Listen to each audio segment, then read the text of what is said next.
জুলাই গণঅভ্যুত্থানে সক্রিয় অংশগ্রহণ ছিল বিসিবি পরিচালক নাজমুল আবেদীন ফাহিমের। ফ্যাসিস্ট সরকারের বিরুদ্ধে রাস্তায় নেমেছিলেন তিনি, চুপ ছিলেন না ক্রীড়া সাংবাদিকরাও। বান্ডেল থাকলে প্রতি সেনমানিতে টাকা বাঁচবে। বিকাশ সেনমানি বান্ডেল কিনে জিতুন প্রতি লেনদেনে। জুলাই গণঅভ্যুত্থানে চুপ করে ছিল না ক্রীড়া সাংবাদিকরা। মিরপুর স্টেডিয়ামের সামনের এই প্রতিবাদ সেসবেরই সাক্ষী দিচ্ছে।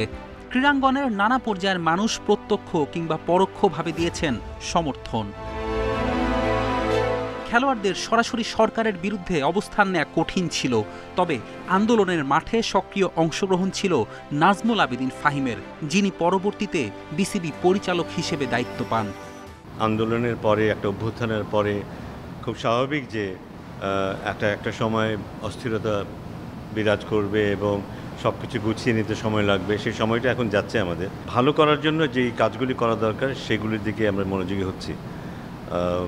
সারা দেশে ক্রিকেটটা ভালোভাবে ছড়িয়ে দেয়া, আমাদের খেলোয়াড়রা যেসব কম্পিটিশন খেলে জাতীয় দলে আসে সেসব কম্পিটিশনের মানটাকে বাড়ানো, সেটা লিস্ট এ, সেটা ফার্স্ট ক্লাস ক্রিকেট হোক, সেটা বয়সভিত্তিক জাতীয় পর্যায়ের ক্রিকেট হোক, এসব দিকে আমরা মনোযোগ দিচ্ছি। রাজনীতির চোরাবালিতে ডুবে গেছেন দুই সাবেক অধিনায়ক মাশরাফি ও সাকিব। আরেক সাবেক অধিনায়ক ও বিসিবির তৎকালীন পরিচালক নাইমুর রহমান দুর্জয়ও পুলিশের হেফাজতে। খেলোয়াড় থাকতেই রাজনীতিতে যোগ দিয়ে বেশি সমালোচিত সাকিব। ক্রীড়াঙ্গনের মানুষ তো পরে, প্রতিপক্ষ দেশের মানুষ।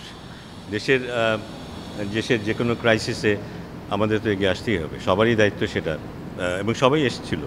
আমাদের গত যে আন্দোলনটা হয়েছিল, কেউ হয়তো একটু মুখোমুখি হয়েছে, কেউ হয়তো একটু অন্তরালে থেকেছে, কেউ একটু সামনে আসতে পারেনি, কিন্তু সবাই কিন্তু এই আন্দোলনের পাশে ছিল। একটা নির্দিষ্ট শ্রেণীকে যদি আমরা বাদ দিই, বাকি সবাই। সো এটা খুব গর্বের ব্যাপার আমাদের সবার জন্যই, যারা এটার সাথে ছিলাম আমরা। বৈষম্যহীন সমাজ গড়ার চেতনায় আসে 5 আগস্ট, যা 36 জুলাই নামেই বেশি পরিচিত। সেই চেতনা ক্রীড়াঙ্গনেও বাস্তবায়ন হোক, সেই প্রত্যাশা ফাহিমের।